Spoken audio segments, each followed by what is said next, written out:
It's March Madness time, baby. The number one seeds are expected to make it to the Final Four, but which could get knocked off?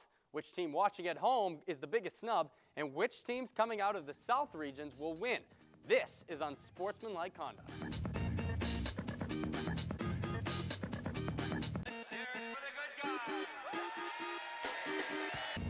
Top of the morning to you. Happy St. Paddy's Day and welcome to Unsportsmanlike Conduct, the show where 2 teams and 4 panelists battle to see who has the best sports knowledge on campus. In between the action is me, your host, and the only sober guy in Boston right now, unfortunately, Ben Barker. The Red Scare and Blue Steel are ready to renew their rivalry, but before we get started, let's meet the panelists. Gonna come over here to the Red Scare. We've got team captain Pat Jaguar and new to the show, Carlos Negretti. Guys, how are you feeling for this episode? I'm feeling great. We're looking to renew our rivalry right now with Blue. I got my ace in the hole here, Carlos Negretti. Literally, I could not be more confident. It's not possible. All right, well, Team Blue Scare came out with a big win in the last episode. Again, team captain here, Greg Baroud, alongside Alex Yo. Alex, you were on the last episode. What is your strategy here, guys? You're with your captain. How are you going to win? Well, that's the key, I think. I'm so excited to be next to Captain Baroud, and he will lead us to victory. Yeah, you know, I thought Pat was a smaller man before, but now seeing him next to Carlos Negretti, I can barely see him. Wow. It's getting heated already. That's true. Well, now that we know the faces behind the lower thirds, let's jump into our first topic. Ohio State, Kansas, Pittsburgh, Duke. Am I talking about the last 4 places in the country I'd like to live? No, I'm talking about the number 1 seeds in this year's tournament. Mathematically, they're all supposed to reach the Final Four, but we all know the tournament never unfolds how it should. Duke is the defending champ, while Kansas and Ohio State spent significant time at the top of the polls. Pitt emerged from the toughest conference in the country as well. But which of these teams do you think will get knocked off first? I'm going to shoot it over here. I think, Carlos, you're going to start this topic for us. Let's hear what you have to say. So I'm going to go with Pittsburgh, Ben, and here's why. They're a long team, very tall, but they're slower. A faster-paced team will run and gun them. They're not very deep off the bench. They've had the history of choking once they hit to the big tournament. The team with Dwan Blair past couple seasons was a far better team, I think, all around, and they did not go very far and win the whole thing as many people predicted. So I'm going to go with Pittsburgh. That's my choice for the number 1. Okay, Carlos, you think Pittsburgh is getting knocked out first? Pretty quiet over here, Team Blue. What's on your mind? I think I'm going to go with Duke. This is a team that has definitely been overrated the whole year. Kyle Singler is not as... Hold on, let him Kyle Singler hasn't been having the year that they thought he would have. They're in a tough bracket. They have to go up against Texas. I think San Diego State is a better team than people are giving them credit for. UConn is incredibly hot right now. I think that when they meet one of those teams in the Sweet 16 or further, I think a lot of these teams are going to get pretty deep, the Final Four team. So it's going to be a team that's going to get eliminated in the Sweet 16 or the Elite 8. And I think Duke is that team. I see Texas taking out Duke. Well, no love for the Blue Devils from the Blue Steel. Guys, as soon as he said Duke, you kind of got a little angry. Greg definitely made some good points, but he also gave me a perfect segue about teams that they're going to face. I'm going to go with Ohio State because the teams that they're going to play are teams they've never faced before. Teams like Syracuse, who play that zone that no one's ever been familiar with. They could match up with, even the second round, it could be Villanova, which was ranked as high as 3 at one point this time this year. UNC, Kentucky. There are too many good teams. They can get past a few of them, but the likelihood that they'll get past all of them, I just don't see it happening. All right, Alex, we have yet to hear from you. Let's send it back over here to Blue Steel. What do you got to say? Well, you know, my main man, Greg, gave me the logistics of why it's Duke, and you know what? It's music to my ears. Who doesn't like to hear the Duke Blue Devils going down first? I'm pumped, and I'm with my Captain Greg on this one. Have either of you heard of a man by the name I don't see. Hold on. I believe a man by the name of Irving, who was the leading scorer in the entire country, could still be a lottery pick right now if he went into the draft, is going to be joining the squad for the tournament, and they're a likely team to go very deep. You think that Villanova is going to upset them in the second round? Villanova hasn't been able to shoot the ball the last 3 weeks who's of the going to go season. down first. Yeah, I'm saying I don't see them losing to Villanova. I didn't say that they're going to. I'm just saying there are too many tough matchups along the way. It's very clear that Team Red Scare over here does not think Duke will be knocked out first. Greg, can you make them try to believe you here? Try to persuade them that you got a point at least? Texas is one of the most underrated teams in the country. I think they're better than the 4 seed that they got. Kentucky.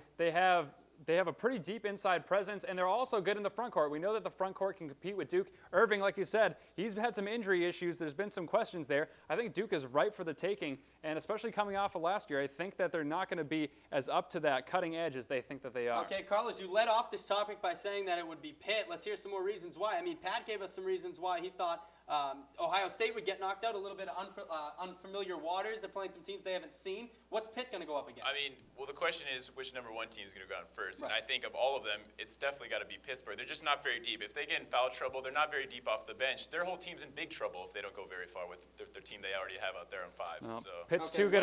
why is Pitt good? Why will Pitt survive these teams that Carlos thinks are going to knock them Pitt's off? one of the best passing teams in the nation. They are averaging around 17 assists a game. Ashton Gibbs shooting 46% from three-point land, and they're a good rebounding team. And like I said, Butler isn't going to give them any contest after their tough game against Old All Dominion. right. They're going to do pretty well, I think, the rest of the All way. right, guys, no love for the Blue Devils, as we said over here for Team Blue, and we've got some hate on Pittsburgh as well as Ohio State. I think that Pat made the best point.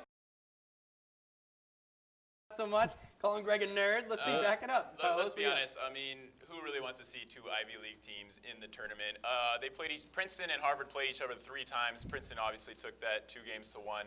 Harvard, I mean, great season to them. They had a good year, but there's no chance you could have 2 Ivy League teams like that. Okay, so who in do the you have, conference. Carlos, as your biggest snub? My biggest snub is Colorado as well. Okay. They beat Kansas State 3 times. They beat Texas, which was a ranked team, and they beat Missouri, who was 8th at the time when they beat them. They definitely got snubbed. They had a great season. They were 21-10. And they got robbed. All right, They guys, definitely why should've been not Colorado? If you're going to say it's Harvard, fine, but tell me why they're wrong. Why is it not Colorado? Well, I mean, you have to go back to Harvard here. You may joke about their smarts, but the fact is that they only lost 6 games this season. I mean, What was But their against the RPI? teams I that mean, they're playing. 35, the actually, RPI was pretty good. 35, which is Still. actually very respectable. I mean, you just went over how they had 10 losses. 10 losses isn't too great when you only got 21 Yeah, but when you're wins. not 21 when you're and 6 playing is like pretty good. Dartmouth and Brown, I feel like us 4 could take on 5 from Dartmouth right now. I mean, what Sit are up you right now. right What now. about me? I'm at You're saying, Pitt. oh, I don't think you can break 2 Ivy League teams based on what? That's just because they're in the Ivy strength League? of That's schedule completely arbitrary. and the teams that they're playing. It's not as good of Okay, a competition Greg as makes the a bigger good point. You just say conferences. they're Ivy League teams. You just want to throw that out there. Why do people not want to see Ivy League Because of teams the strength of schedule. Look at the names we're mentioning that Colorado played. They took down Kansas State 3 times.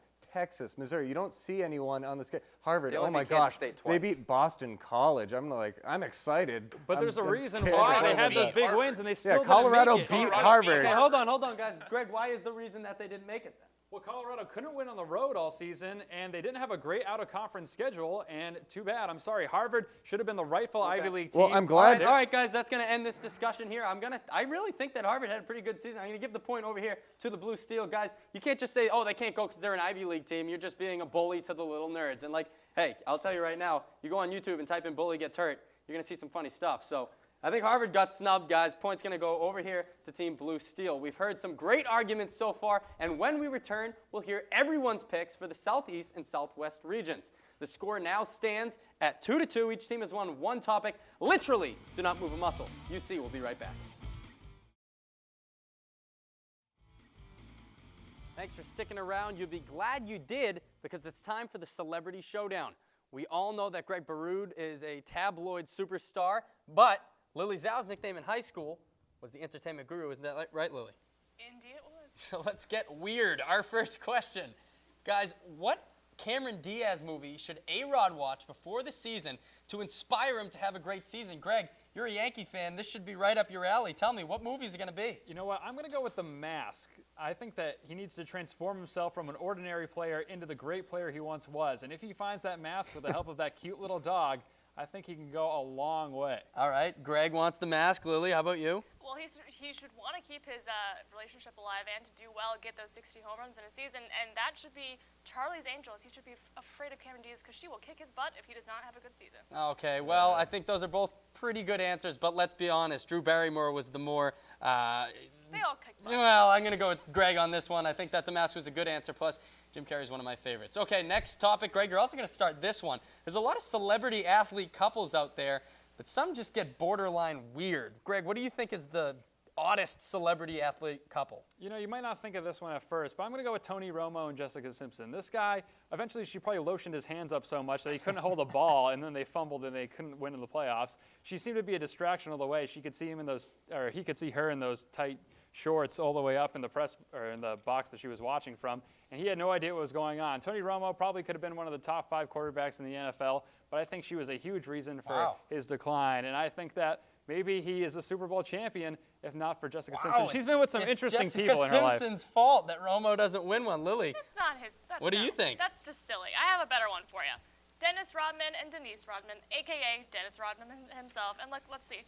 In 1996, he's professing his bisexuality, wore a wig and a wedding dress, went to New York in a horse-drawn carriage to marry himself. He let go of Carmen Electra and of Madonna to marry himself. I see that's kind of sad. I have to go with Lily on this one. Hands down, Dennis Rodman. You can answer Dennis Rodman for every single topic in the show and win it. He's that weird. So, Lily, you're going to get the point here. All right, this is our last one for the Celebrity Showdown. Guys, we all love Space Jam and Sandlot, but some sports movies are just absolute busts. We've seen some pretty bad movies tank when it comes to sports. Lily, you're going to start us off this time. What do you think is the worst sports movie of this millennium? Oh gosh, I have to say, as a Rocky fan, Rocky V is probably the worst sports movie I have ever seen. I mean, come on, the plot was terrible. The master comes back to teach his former whatever, his lesson. I don't even know, it was just a bad movie. The ending was terrible, it wasn't even good. And Toni Morrison, the guy who was acting, couldn't even act. He was playing a fighter who couldn't act, and he was an actor who couldn't fight. Wow. So he was like the love child of Randall Cobb and David Arquette. It was really bad. And the worst part is, it was so bad that Rocky fans didn't even include it in the Rocky series. Wow, that's pretty really bad. bad. Greg, I know that was one of your favorite movies, so how are you taking Rocky that? V. The guy's name was Tommy Gunn. How could you be too disappointed in that movie? The worst sports movie is Summer Catch because you think it's going to be about baseball,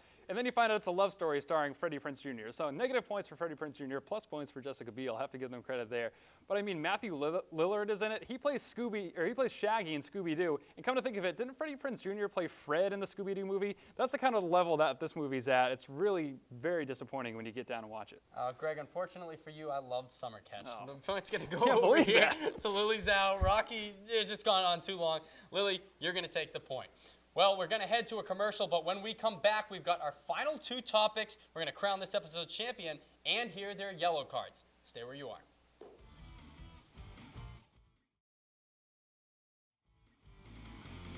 Welcome back. The Red Scare now hold a slim 4-3 lead. We got a nail-biter. Look, they're gone. But we're getting into the Southeast region now. Arguably the most question marks heading into the NCAA tournament. Teams like Kansas State and Wisconsin have played great at times, but faltered down the stretch. Pitt tops the region, but is coming off an early loss to UConn in the Big East tournament. Butler made it far last year, but can they surprise everyone again? And who could forget the Cinderella team of the year, BYU? With all this and more packed into one region, who do you guys see emerging from it? We're coming over here to Team Blue Steel. Alex, you're ready to go. Let's hear it. Who's it going to be? Well, you know, you can rank people and give them numbers in the tournament, but the teams who win are oftentimes the team with the heart and the guts, and that team is St. John's out of the Southeast Division. They're the 6th seed, and they're 21-11. But the teams they beat are very key teams. They beat Duke handedly by double digits. UConn, Marquette, Pitt, and Nova. They're led by the senior guard, Dwight Hardy, who's a great three-point shooter, has got the making of a hero in the playoffs. He's a great defender and is averaging close to 20 points per game for St. John's. Okay, so the Team Blue Steel that once picked the Nerderella is now picking the Cinderella. How do you guys feel about that? I'm actually going to go with the #1 seed Pittsburgh Panthers because if you look at the numbers, they're in the top 10 in the country in rebounding and assists, which is if you can control the tempo of the game with your turnover ratio and also control the boards, you're almost impossible to match up with. They also have leadership in senior guard Brad Wanamaker. I want to see him in Houston, and I would be surprised if I didn't. Greg, you're steaming at the ears over here. Pat just picked the team that Carlos just said would be the first #1 to get knocked out. What's up with that? Yeah, a little inconsistent over there in red. I'm going to go with Florida. I like the St. John's pick. People have proven that, or teams have proven that you only need to get hot at the right time and show that you can beat the good guys and do well. I'm going to go with Florida, the #2 seed. They've won a title within the last 5 years. All the recruiting that they had coming off of that championship is really coming to a head now for Billy Donovan, who's has the SEC Player of the Year in his squad. They won the SEC regular season title. This team is being underrated. Talk about finding it hard to match up with guys. They have a very balanced offense. They have 3 or more players averaging over double digits. Irving Marshall has been pretty good for them. So I really like what they've done so far, and I think that they're going to take down Pitt. I have them in my Final Four. The face Pat is making is worth 1,000 words over here. Kind Guys, of you going gotta off, explain it. you got a great point, and that point goes to my team is Kansas State. You want a team that's going to catch fire. This is March Madness. This team has done some great things, has some very notable wins. All top-ranked teams. Their schedule is very tough. They beat Virginia Tech when they were ranked, Gonzaga, Kansas when they were #1. They beat Missouri and Texas, all very, very good teams. This team's very streaky, very dangerous, has a lot of seniors and juniors. They can do big things, and that's what this whole tournament's all about. is catching fire Carlos, at the right just time. so we're being clear, you do understand that you said that Colorado beat Kansas State twice, and they were the Actually, it was But they 3 also beat times. Duke, who was Kansas. I mean, who was number 1 at the that was time. your main argument for the last point That's that fine, you but won. we're So talking about now right you're now. reversing the Do you have coin. an So argument? we're talking about We teams that are got snubbed. Right flexible. now, I'm talking about a team that's going to catch fire right in March in Madness, and has very notable wins and being It's a very clean slate dangerous. when the right tournament now, starts. This whole new ball game, new season, fresh team. They're ready to go. I'd Guys, just like to Carlos make- is picking Kansas State, a team that got really hot down the stretch. Why is it, really quick, why is it not going to be Kansas State? Because Kansas State isn't as complete a team as they were last year. I don't see Pullen carrying the load all by himself this season by himself, and I think that their team just isn't I'll where tell they you were why when it's they not got Okay, hot. guys, Florida. that's going to do it for this topic. We've heard arguments everywhere from Pitt to St. John's, but I'll tell you what, when it comes down to it in this tournament, it's all about the heart. And Alex Yo said it. St. John's was nipping at the heels of these big giants all year. You're talking about David and Goliath. We see it every year. There's a team that surprises everybody. But guess what? St. John's already left that mark during the season. Point's going to come over here to Team Blue Steel. Now that we've heard about the Southeast region, what about her twin sister? Way cuter Southwest. Sure, she's put on weight, but she's got a better personality with teams like Kansas, Notre Dame, Purdue. Kansas seems to find itself in this situation year after year, but this is the first time the Irish come in with a legitimate chance at the Final Four. Purdue had some big wins during the season, as did the Big East brothers, Louisville and Georgetown.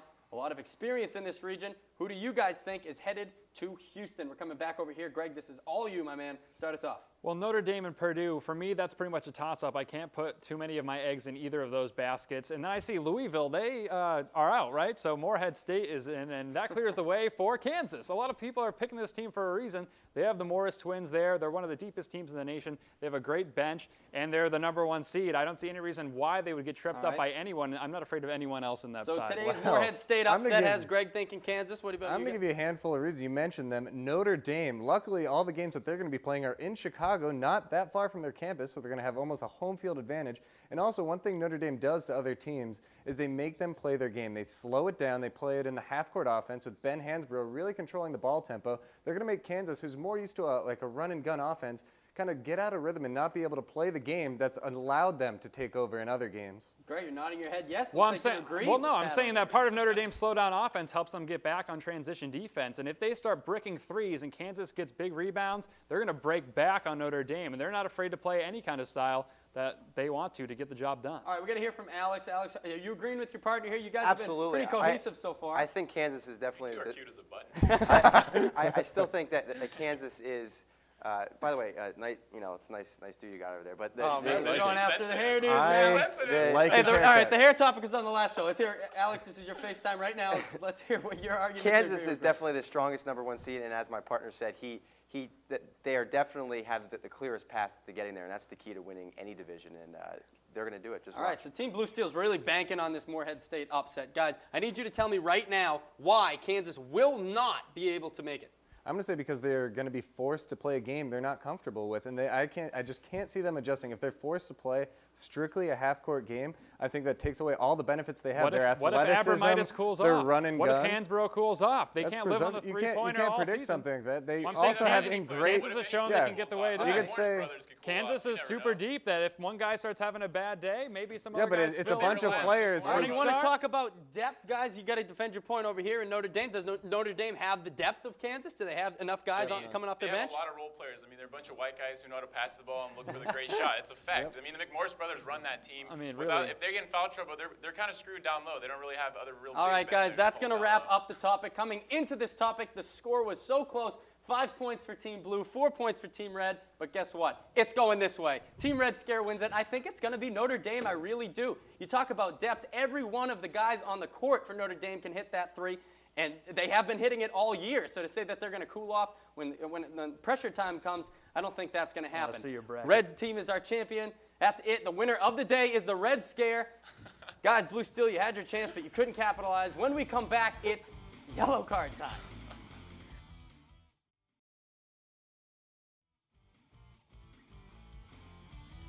I'm losing my voice from talking all episode, so I'm going to take a break and give the winning panelists a chance to vent a little bit. Guys, we're going to come over here to Team Red Scare. What's on your mind starting off? Pat Jaguar, let's have it.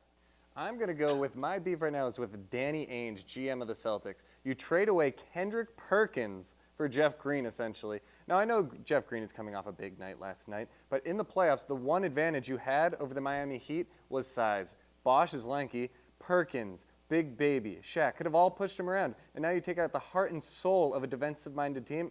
I just don't get it. I don't get it. All right, Pat doesn't like the trade. Carlos, you going in a different direction with yours? Let's hear it. A little bit. My beef is with all the NBA analysts and fans. I'm tired of them being super over-analytical on the Lakers with all this pressure. They're terrible, now they're good, then they're terrible, and then they're good again. The fact of the matter is this is an NBA championship team, essentially the same team from last year. They made upgrades with Matt Barnes and Steve Blake, so stay tuned for them to win it all again. All right, guys, that's all the time we have for this episode of UC. But make sure you check out EIVTV.com for UC extras, including interviews with today's winners and losers. I'm Ben Barker, wishing you a great St. Patrick's Day. See you next week.